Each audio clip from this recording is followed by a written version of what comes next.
what I've learned is you can't beat a good motorcycle, period. Hi, I'm Micah McCloskey. I live up in Auburn, California. I had a shop in the San Fernando Valley for 34 years. I build motorcycles. I got 3 bikes in the show today. They're all Panheads. They're all chopped, they're all beautiful. One's a Captain America replica bike signed by Peter Fonda himself, one of my ugly club brothers. This is a great event. I love the Chopperfest. It's about my favorite event of the year. Well, on the black Panhead, it belongs to some character I know named Mark Lease. He's into antique motorcycles. He's got a bunch of them. He's a great motorcycle enthusiast. And on the way back from Trog, he said, Micah, I want a Micah McCloskey custom David Mann style chopper. And I went, all right. So the first thing I did was I went out and I found a genuine motor, Panhead, 1955 with paperwork. Then I got a transmission out of Chicago, genuine Harley Davidson. Got a frame and front end. Mark is old school, so it's not real flashy. I got a famous artist up in Sacramento, Mike Klein's Lines. I talked to a couple hot rod guys. They said he's the man.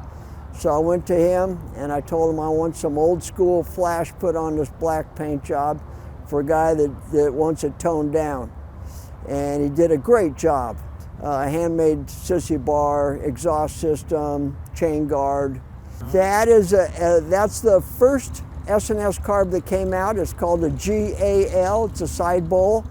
And I hung a Super E on there, but it just didn't do right for the bike. It didn't complement it. So I found one in, I think it was Idaho. Found a nice custom mushroom air cleaner for it, cleaned it up, rebuilt it, put it on. Now it looks right for that Panhead. The red one was built for a gentleman that wanted a radical, long, beautiful, custom stunner. So that's what I built him, and he was very happy with it.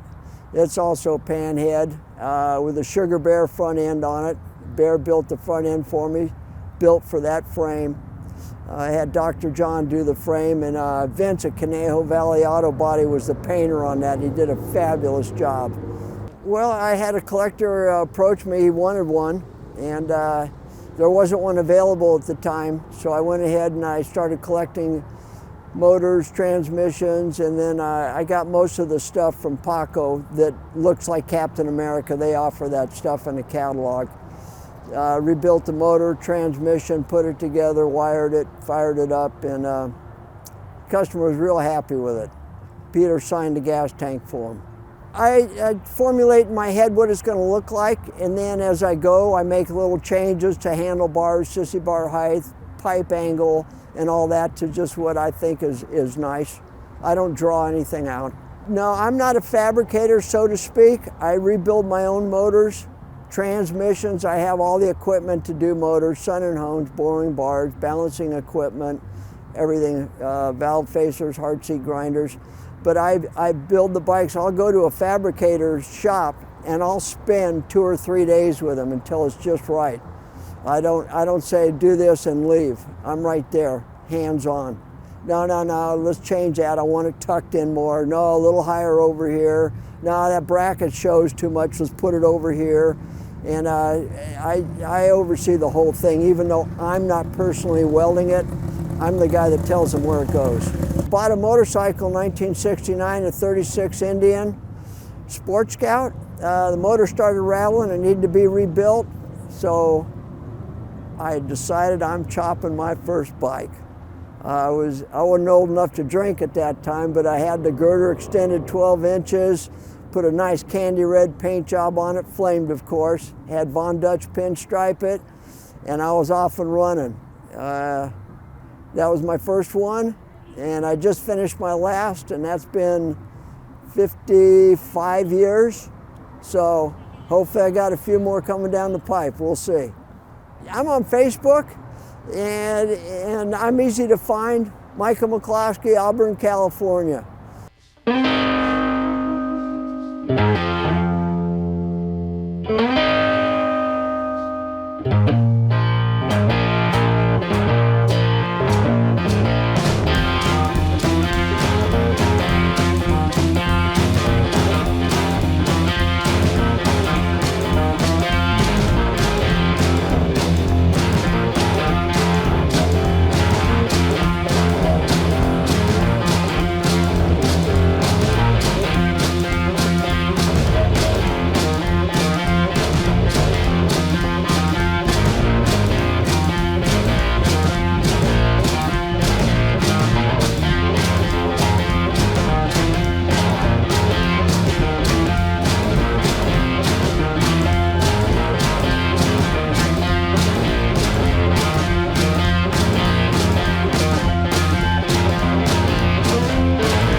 This is the t-shirt that won it, right here.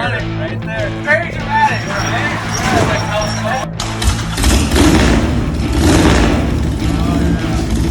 Win this truck, this chopper, and $5,000. Every dollar you spend gets you an entry.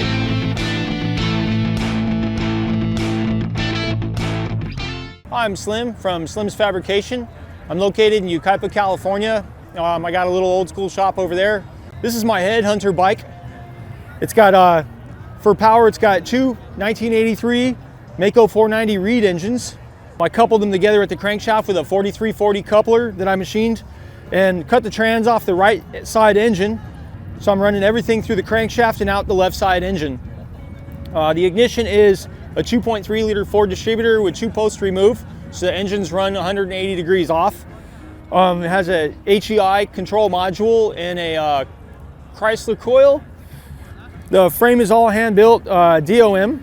It's pinched down really small here, tapered at the front. It's got a 4-link front suspension. The dampener is on this side that runs off a lever, and on this side the spring is actually located down at the bottom of the frame.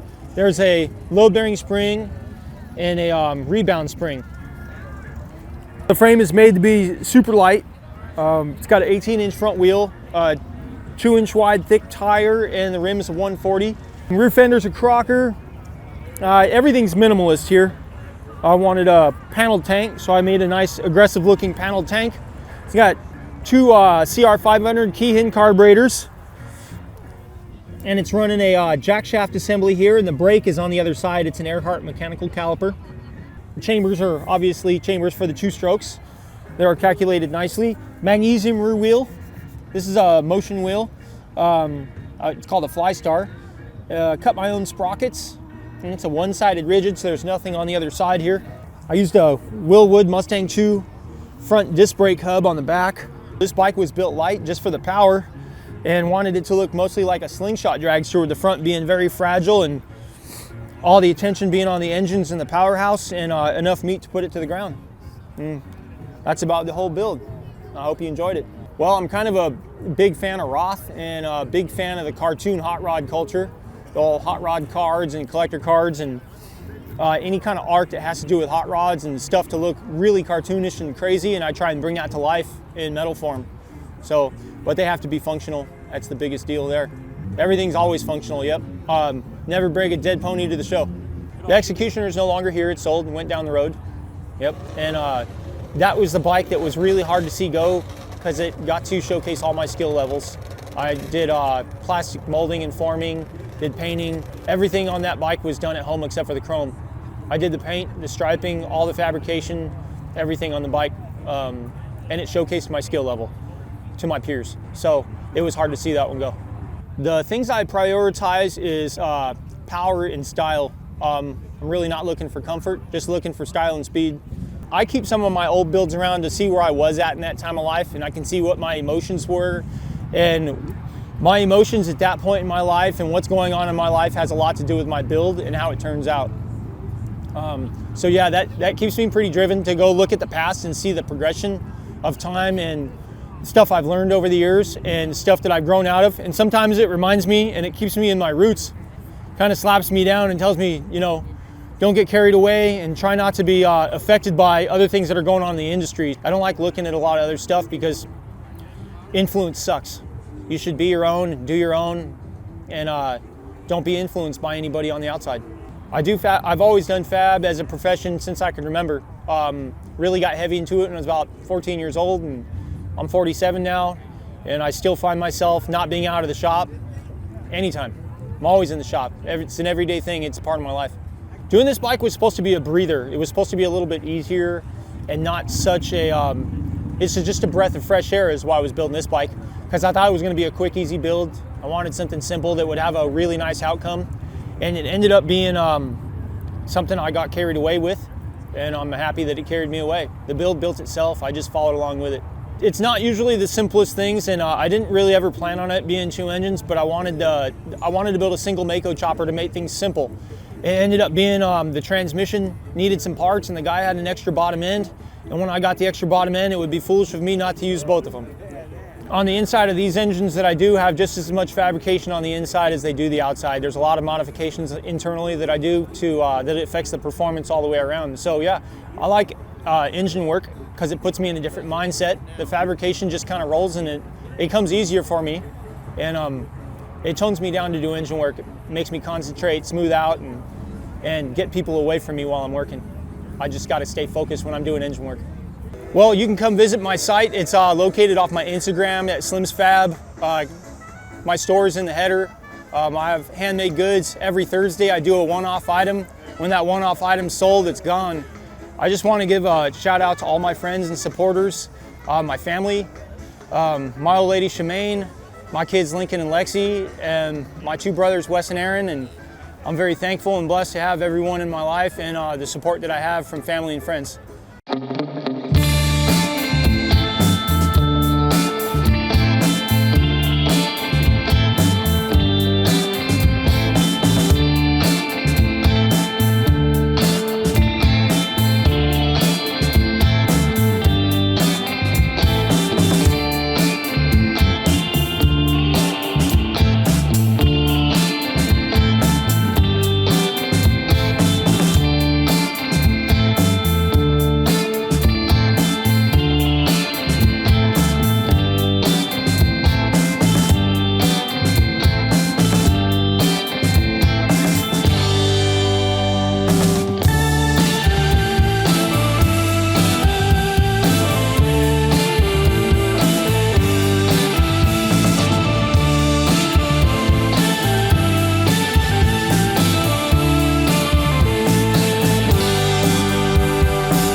This recap video is brought to you by Throttle Addiction. With thousands of chopper parts, a 90-day return policy, and free shipping on orders over $100, throttleaddiction.com is the best place to build your dream bike. Check out their selection of custom handlebars, fuel tanks, made in the USA hardtails, and so much more.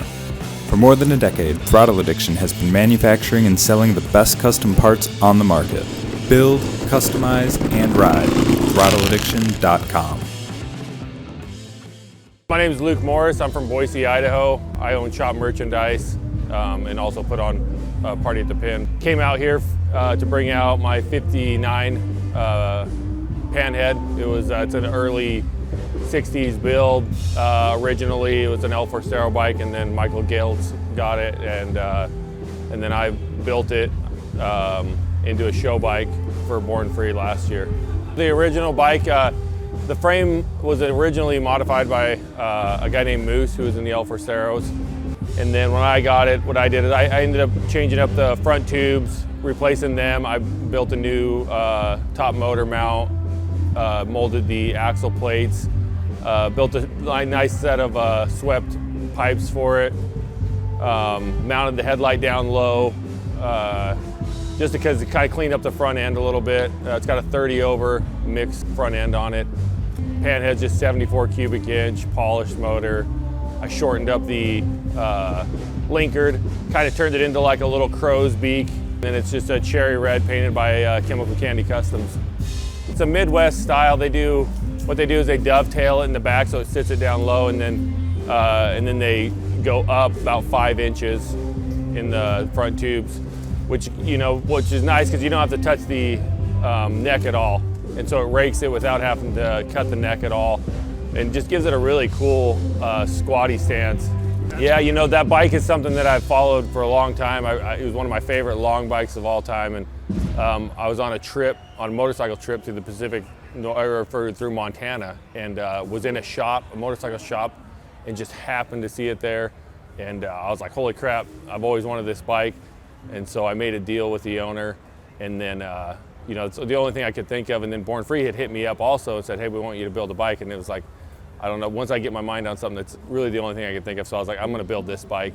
And so yeah, I just kind of tried to pay tribute to that era and the Midwest. I ran pegs that you can tuck in and hide away, because Midwest, they didn't run pegs. A lot of the L4 like Tom Fugel didn't have pegs on their bikes. So yeah, it's just kind of it was a bike that I didn't want to I didn't want to take anything away from it, just try and add a little bit to it and clean up the lines a little bit, and that's kind of what I did with it. It started out as a 1957 police bike. This is the story I got, and it was acquired by an L4 So Michael Geltz got it at a swap meet. He was at a swap meet, saw it sitting there. It was a roller, and he ended up hanging out with the guy all day. He was an ex-L4 member, and at the end of the day, the guy ended up selling him the bike. And then he kind of got it back on the road, put a Panhead motor in it. And then it kind of changed, he ended up selling it, and it kind of changed hands. And then when I found it, it was back to a kind of a roller status. It wasn't running. And so, like I said, when I got it, it was kind of just like, trying to keep the lines of it and keep that history still there without ruining it. So I built the bike for Born Free. And for me, I'm not a big show bike guy. I love looking at them, but I love riding. That's my passion. So after Born Free, I did my show in Idaho, Party at the Pin, and right after the show that Monday, I took 11 of my good friends, and we did 2 weeks through the Pacific Northwest. They're about 2,000 miles, and I rode the bike the whole trip, and it did great the whole time. It's real long. It's a little. You got to be paying attention when you're riding a bike like that, but it's very comfortable as well. Party at the Pen is a show that takes place in a prison that was built in 1870. It's one of the first prisons in the West. And it's a museum now, and they're kind enough to let us use it for a vintage motorcycle show, and so we fill it up. We had about 180 vintage bikes last year. My name is Luke Morris, own Chop Merchandise out of Boise, Idaho. You can follow us on Instagram, chop_merchandise, or go to chopmerchandise.com, and then also Party at the Pin Show on Instagram and partyatthepennshow.com.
said wanted, right there. Wanted, right there. Very dramatic, right?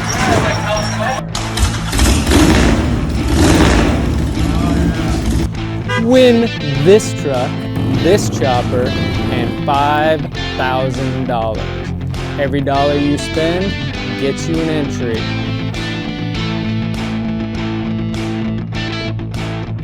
My name's Sean Gallagher. I run No School Choppers. I'm out of Colorado, so out near the some of the best riding spots in the country, and I build choppers. And both of them are for sale, and need to make some money, get on to the next project. This bike I built for the Tennessee motorcycle music revival. Bill Dodge invited me to build a bike, and so I built this one for it.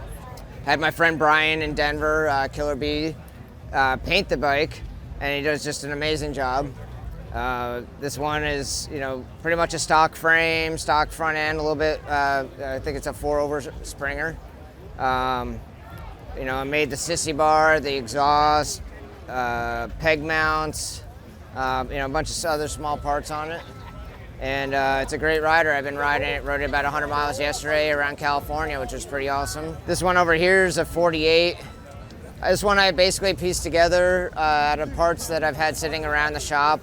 I really like the tanks. I've had those in my shop for about 10 years. And I kind of built the bike around it. Went for kind of a crusty, nice rider look.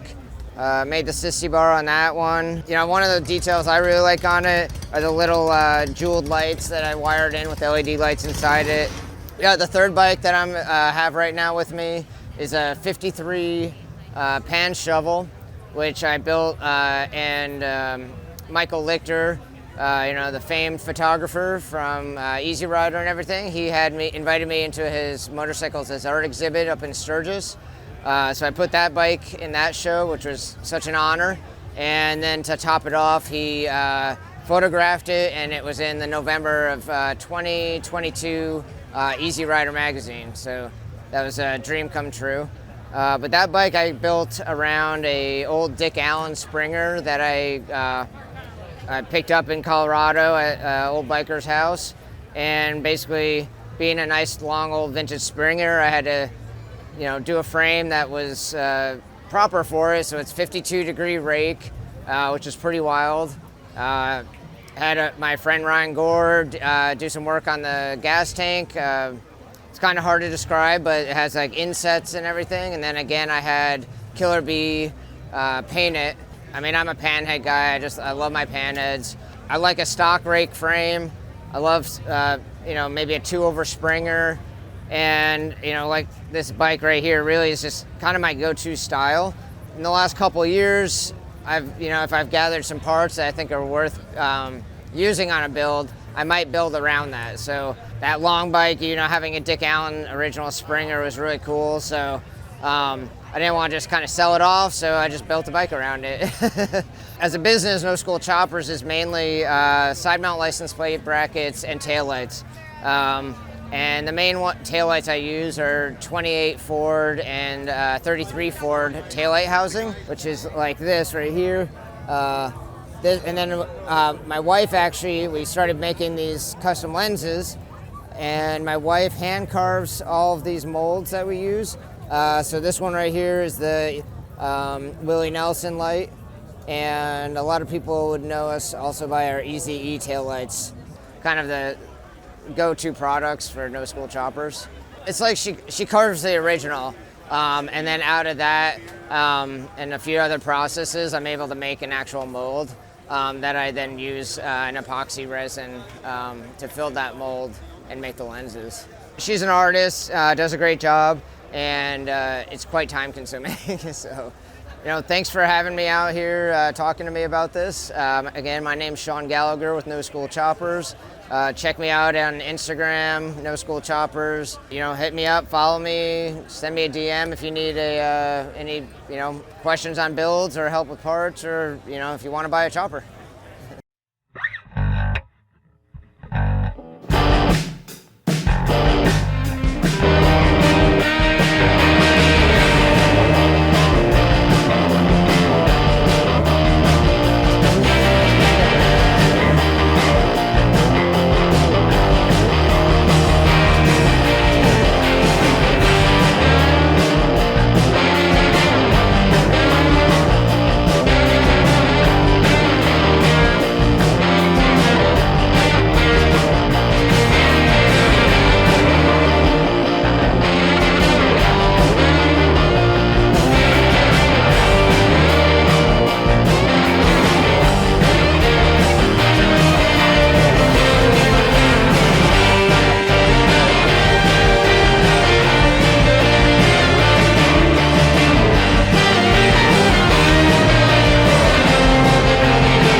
This recap video is brought to you by Throttle Addiction. With thousands of chopper parts, a 90-day return policy, and free shipping on orders over $100, throttleaddiction.com is the best place to build your dream bike. Check out their selection of custom handlebars, fuel tanks, made in the USA hardtails, and so much more. For more than a decade, Throttle Addiction has been manufacturing and selling the best custom parts on the market. Build, customize, and ride. throttleaddiction.com. My name is Aaron S. I'm from Los Angeles. This is a 2000 Harley-Davidson Sportster 883 that has been converted to a 1250. It has the Throttle Addiction hardtail kit and a lot of custom bits. And the name of the bike is the Regulator. Yeah, so this is my first Harley-Davidson. Not my first build, but first Harley-Davidson. So it's definitely a big learning curve. I knew that I wanted a vintage chopper, San Francisco style-esque bike, but I also wanted to play off the idea of it being a Sportster. So that's why there's bigger brake rotors, the 2-to-1 high exhaust, just kind of give it like a sleek, slim look. It's also why I put that, designed the high mids to just get my feet tucked up and high and just make it look like it's ripping down the street. Yeah, so started with the Throttle Addiction hardtail kit. One, I like the history of it being the Hafley Brothers kit and just the legacy that is. And then also too, from my research, I think it had the best backbone angle. And the fact that you could kind of buy all of it together and know that it was compatible fit really well for me. But then as I got into it and installing it and following the directions, the stuff online, all that stuff was great. But I knew I wanted to push the build one step further. And so I have skill sets in 3D modeling and design. And so I got into the bike, started designing different parts, like the high mids. I'd get in there, take the measurements, get into the computer, start designing, making changes, 3D print them as prototypes, fit them on the bike, see if it all worked, and then dial it in as close as I could get it to being near perfect. And then kind of taking it a step further, where it's like I cut out the original gussets. I designed new gussets to make it look more like a vintage bike. I relocated the coil even beyond where the coil gets relocated. So I had to make a custom mount that was 3D modeled to make sure I had all the clearance, picking up the motor mounts and then placing it where it needed to be so that it wouldn't get just wrecked when I was ripping around. In place of the coil, I designed a speedo mount, and I think there's an idea or kind of a dark humor that I have with this bike of like trying to make it sacrilegious from the typical chopper gestures. And so to me, it's like front brake, speedometer, and blinkers or indicators are like the three biggest things that I could put on this bike, try to do it in a way that had a nice aesthetic or almost hidden and kind of like be a chopper, but not at the same time, So the speedo mount was also modeled, even to the point of my brake switch. I wanted to tuck it up into the frame and make it, kind of go with the lines of the engine mount. So that got modeled. The license plate, I reimagined that because of the indicators that I wanted to put back there, which are super small, bright mini LEDs. I had to actually run my wires through the license plate, into my seat, down my seat, into my battery box. And the battery box is where all the fun was at. The Throttle Addiction kit comes with a battery mount setup, and it works. But for me, because I wanted to hide all my wires and I knew that I was going to use the Moto Gadget M unit as the electronics to run the bike because I wanted to have certain type of tech to it, I ended up modeling and 3D printing in carbon fiber the battery box. And that also houses, or a part of that system is where I keep the electronics, the one fuse that's on the bike, all the connections, everything is right there, hidden behind the oil tank. and just trying to push it to the limits of, like, you know, I mean, not running wires on the outside, running it through the seat, all this crazy stuff that I was trying to accomplish.